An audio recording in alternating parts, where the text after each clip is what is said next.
Terve! Tällä kertaa synkkä ja pimeä talviseikkailu. Olen tällä hetkellä vaarallisimmassa erämaassa, missä on ikinä ollut. Eli tää on Helsingin keskusta. Synkkä ja pimeätä on. Mulla on tuossa mukana ahkio taas. Sitten on taas Titanic-kaminaa ja sitten tässä videossa testaan tämmöstä kaminapuhallinta. Miten paljon tää tuo lämpöä kotatelttaa ja sen lisäksi savustetaan vähän kalaa täällä pakkasen seassa. Lähdetään tästä tätä seikkailua eteenpäin. Rämmin täällä metsästä ja katsotaan mitä tulee vastaan.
No niin, ensimmäinen pieni tauko täällä umpipimeässä metsässä. Rämmin tämmöisessä, tässä on varmaan 30 senttiä tämmöistä puuterilunta tossa ja sen allasti tommonen jäätynyt lumikerrosta. Aika raskasta. Tässä näkyy tää mun hieno ahkio. Hyvin se täällä tulee, mutta toi makualusta tarttuu ärsyttävästi puihin koko ajan ja vetää tuon rinka maahan tai pois tuosta ahkiosta, niin pikkasen ärsyttää se, mutta olisi pitänyt sitoa se kunnolla kiinni siihen, mutta näillä mennään. Aika siisti meininki. En ole ennen tämmöisessä pimeässä vaeltanutkaan tai retkeillyt. Ei tää ehkä vaeltelu vielä ole, mutta pieni tauko ja sitten matka jatkuu. Paljon näkyy eläinten jälkiä täällä ja koskematonta on tää lumen pinta, että ei ole ihmisiä täällä kulkenut.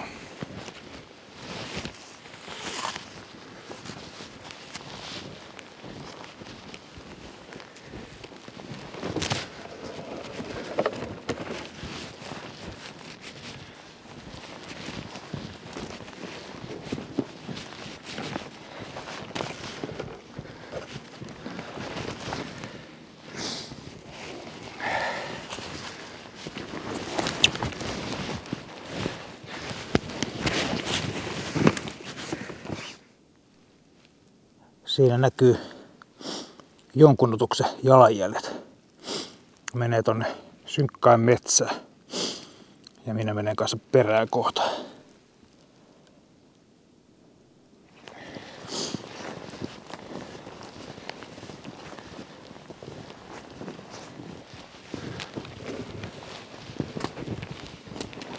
Jos joku tulee väittämään, että Helsingistä ei löydy tarpeeksi kylmää ja kurjaa mesta, niin on väärässä. Kyllä löytyy. Pimeä metsä ja siinäkin on jonkun eläimen jäljet. Ei muuta kuin matka jatkuu.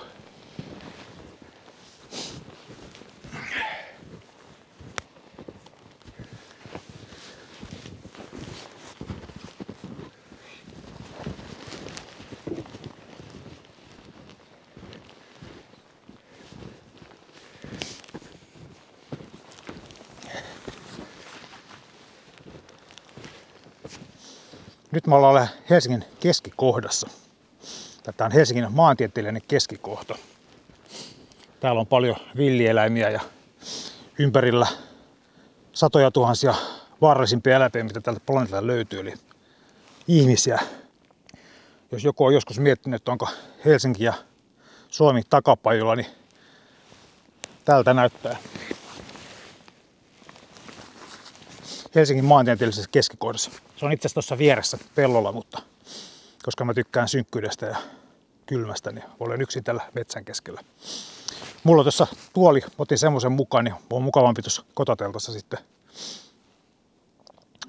istuskella siellä vähän lämpimämmässä ylhäällä. Niin ajattelin nautiskella tästä eräelämästä. Edellisessä videossa seikkailin pimeässä metsästä ja se oli niin siisti, niin ajattelin, että pakko tehdä semmoinen video, missä on koko ajan pimeässä, niin sen takia nyt sitten täällä. Mutta tuolta pimeästä tuli ja tonne pimeäseen jatkan ja katsotaan, löytyykö telttapaikkaa ja mitä kaikkea tuolta tulee vastaan.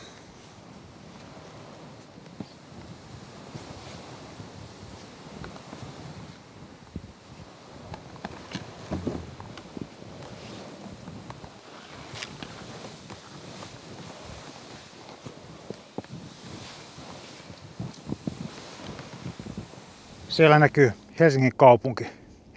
Kuumat vartalot kietoutuvat toisiinsa ja tanssi soi ja viina virtaa. Ihmisellä on hauskaa.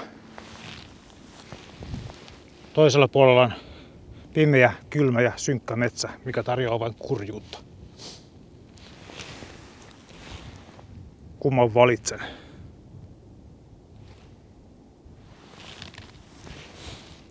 Tietenkin tuon synkän ja kylmän metsän.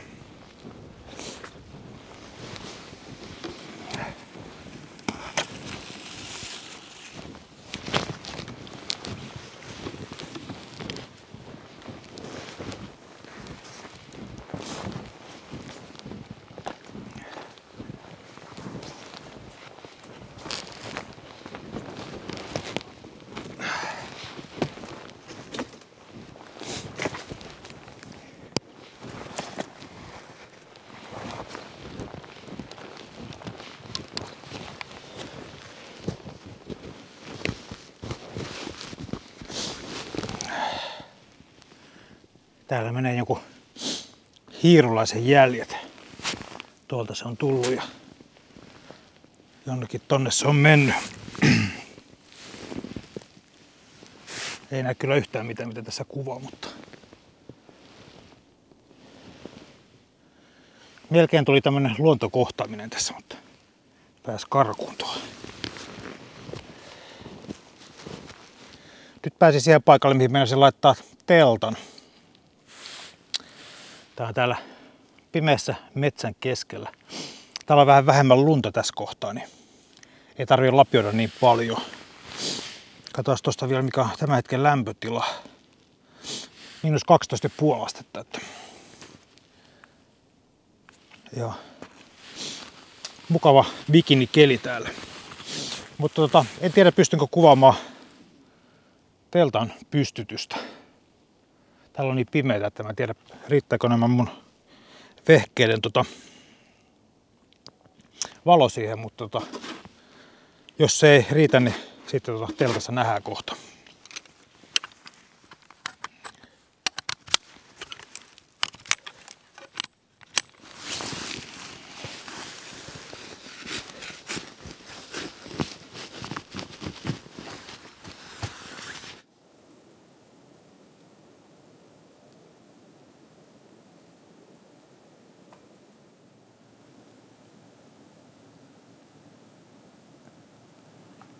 Nyt ollaan jo teltassa. Päästy pikkuhiljaa vähän erätunnelmia. Sen verran on kamat edellisestä reissusta muuttunut, että otin pari tämmöistä foliollista makualustaa tonne alle. Joskus se antaisi vähän enemmän sitten eristystä tosta lumesta. Katsotaan paljon täällä on pakkasta täällä teltan sisällä tällä hetkellä.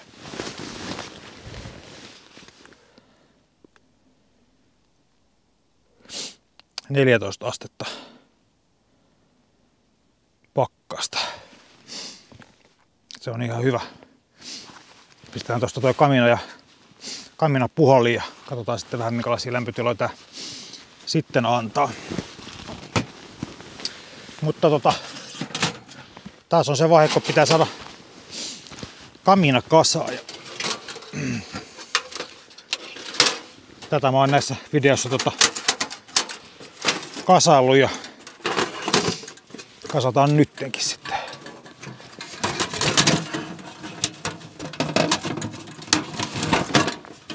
Tuttua toistoa, niin ei tule liikaa yllätyksiä erävideossa.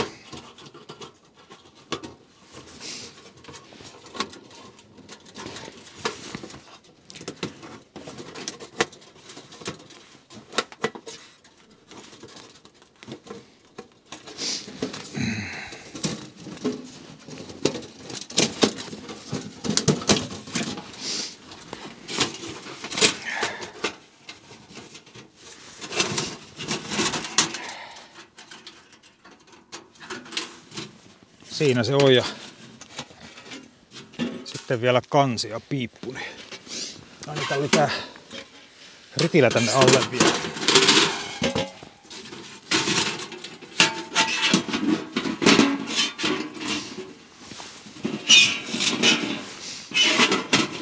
Mutta mä laitan tän tosta loppuun ja mennään sitten puuhommiin.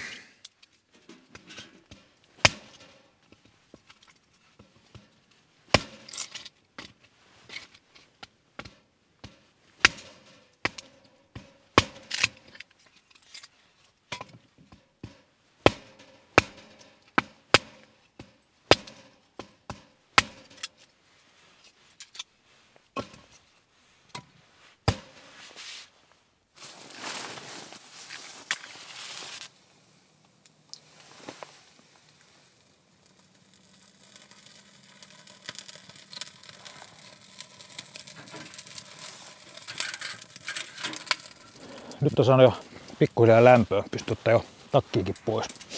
Vähän meni kiireellä tähän asti ja nyt on jo mukava tunnelma. Sitten seuraava ohjelma numero. Kalan savustaminen.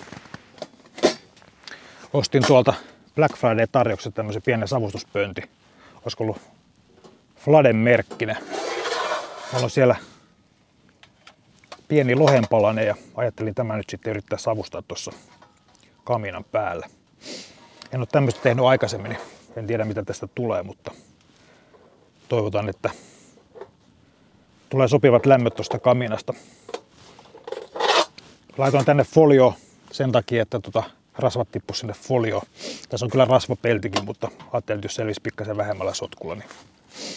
Mutta kokeillaan, miten tää toimii.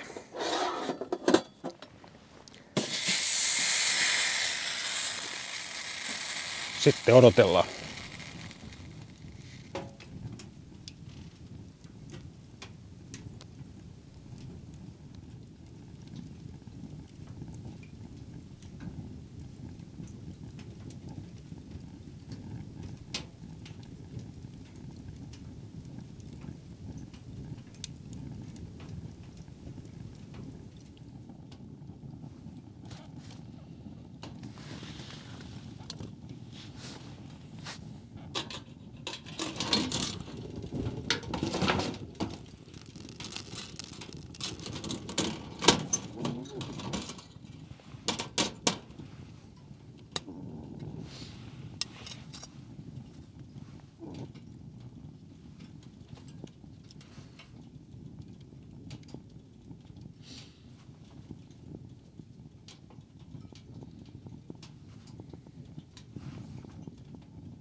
Vilahtaa sitten vähän mun lohta, miltä se näyttää.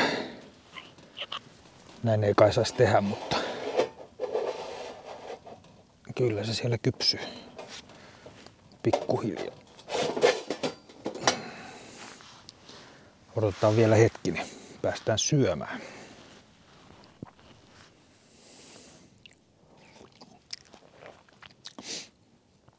Otin tosiaan mukaan tämmöisen retkituolin tänne. Pystyy istumaan vähän korkeammalla, täällä on mukavan lämmin. Yläpäässä on lämmin ja alapää on jäässä. En mä tiedä, meneekö nyt oikein päin, mutta ihan mukava täällä olla. Tää on tosiaan ollut yövaellus ja kello on ihan sikapaljon jo. Reilusti yli puolen yön ja saa nähdä ehtikö tässä nukkumaan ollenkaan, mutta vähän aikaa tässä nautiskelen elämääni, kun odottelen, että tuo kala valmistuu. Mahtava meininki kyllä. Täytyy sanoa, että voin kyllä suositella tuommoista Titanicamenaa kaikille, ketkä kiinnostuu tuommoisesta viileästä retkeilystä syksyllä tai keväällä tai sitten ihan näin talvella kovilla pakkasilla. Tuo kyllä tosi paljon iloa tähän toimintaan. Jos mä vilaisen vähän tuota mun kalaa tosta, niin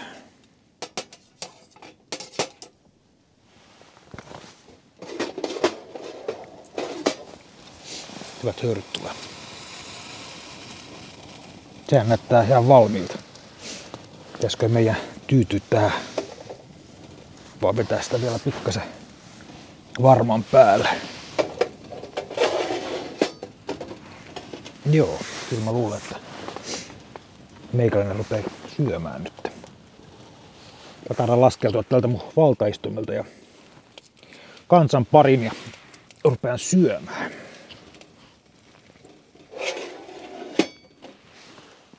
Pitäisikö mä ottaa se ihan sieltä sitten?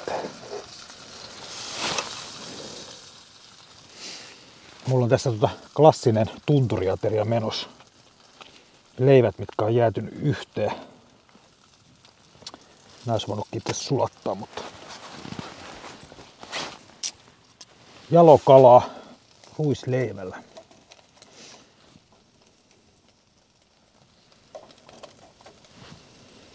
Mä syön tästä eka yhden ja tuosta toisesta mä otan sitten sen kuvan. Ja hyvää ruokahalua. Suolaus onnistui erinomaisesti.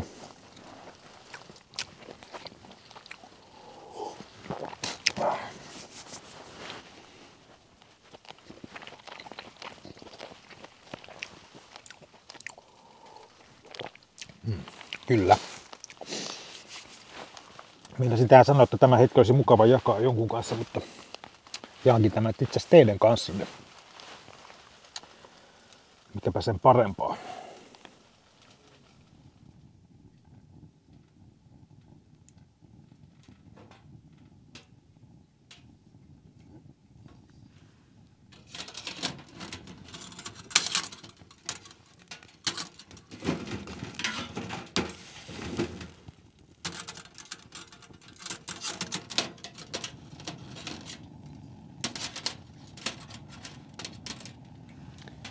Mutta sitten seuraava testi. Kaminapuhallin. Testataan itse asiassa kahta asiaa.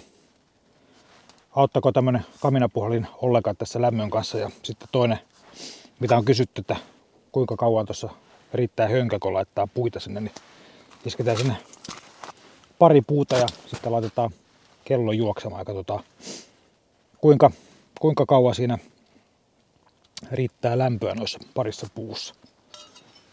Tää on mallia Motonet, 40 €. Siihen laitetaan pyörimään sitten. Katsotaan mitä tapahtuu. Ja sitten puut pesää.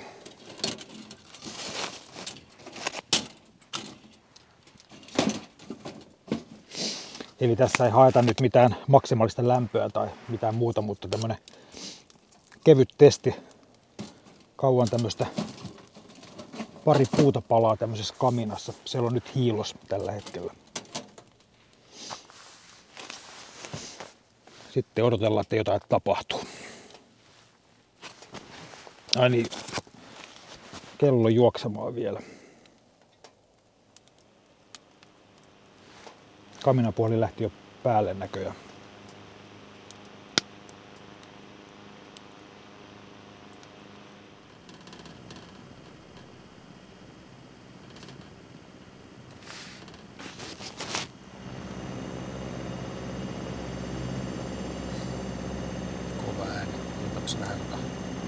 ääninäytettä tästä liikkeestä.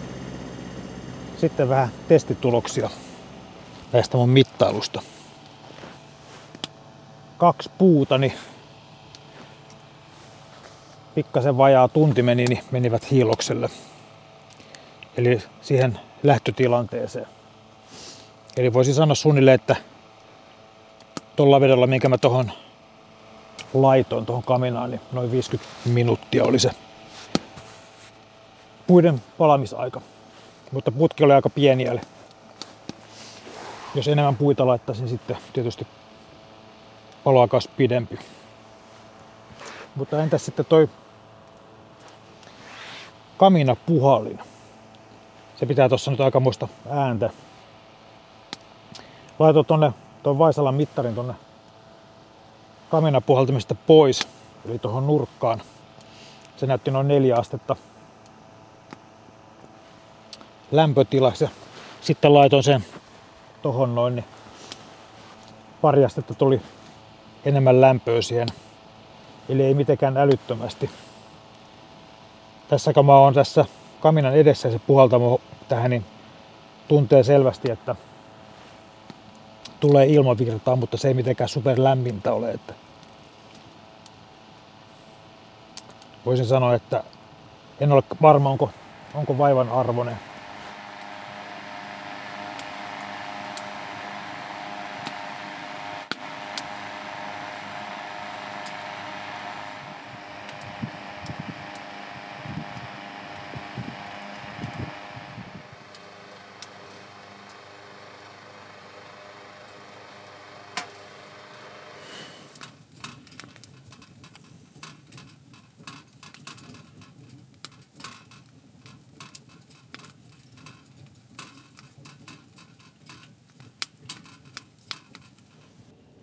Oho.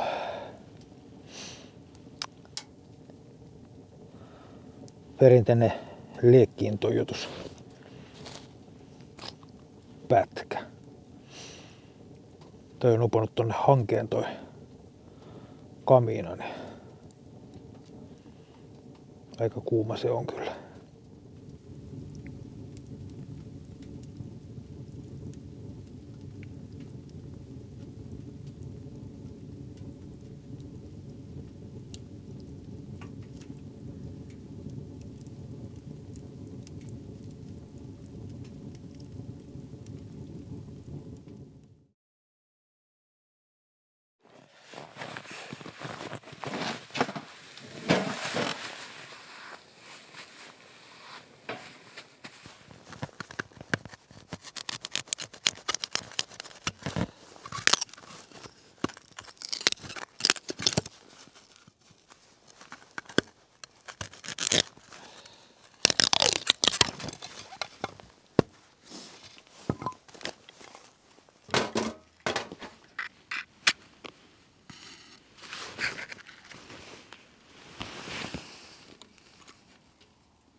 Hyvää aamua teillekin.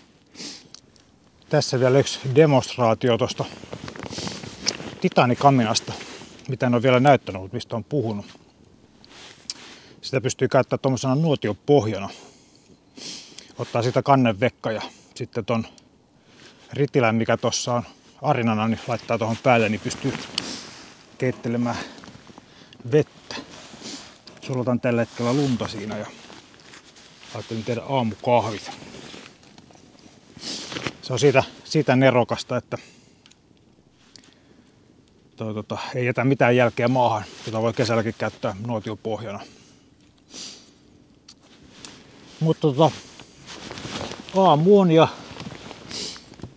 lämpötila näyttää 14, 13,5 ja tyydytään siihen. Ei saatu kovempaa pakkasta taltioitua tolla mittarilla.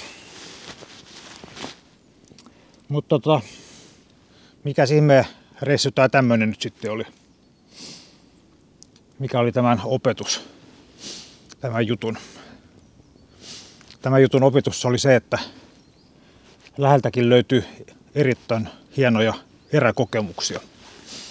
En ole koskaan näissä Itä-Helsingin metsissä sammuillut eräilyn mielessä.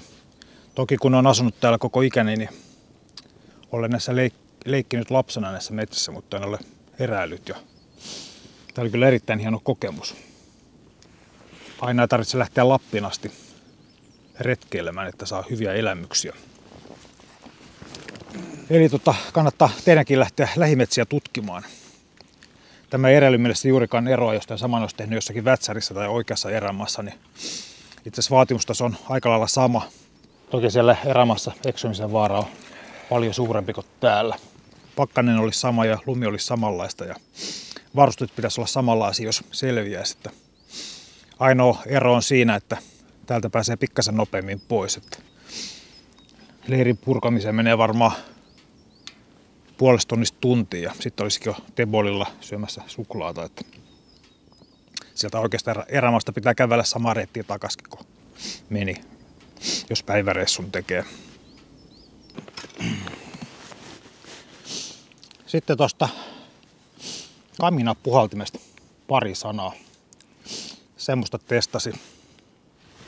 Se on itse asiassa tässä näin. Mites tää toimi? Jos itse pitäisi uudestaan nostaa, niin en ehkä ostaisi kuitenkaan. Tää kyllä toimii. Tää liikuttaa ilmaa siellä, mutta ainakin näin viileellä ja tuolla lämpötilalla, millä mä nyt liekitin kaminaa, niin ei ollut mun mielestä ihan niin tehokas kuin mä oletin. Jos kamina olisi pitänyt tosi kovalla, niin sit varmaan olisi enemmän tullut lämpöä. Se minkä takia en ehkä ostaisi uudestaan tätä on tää koko. Tätä kuitenkin joutuu kantaa mukana ja sitten toinen on se, että tää pitää aikamoista surjanaa, kun se liikkuu siinä päällä. Henkilökohtaisesti mieluummin kuuntelen kuitenkin sitten nuotion ritinää kuin sitten tämän puhaltimen laakereiden ujellusta. Ei tämä mikään järkyttävän kova ääninen ollut, mutta kuitenkin aika selkeä humina siitä tuli. Niin. Mutta jos jollakin on hyviä kokemuksia tästä, niin laittakaa tuonne kommentteihin. Niin minäkin tiedän, jos on ihan väärässä. Niin tämä nyt perustuu sitten vaan yhteen kokeiluun, että kokeillaan joskus vielä uudestaan sitten, mutta tämmönen fiilis tuli ekasta kokeilusta.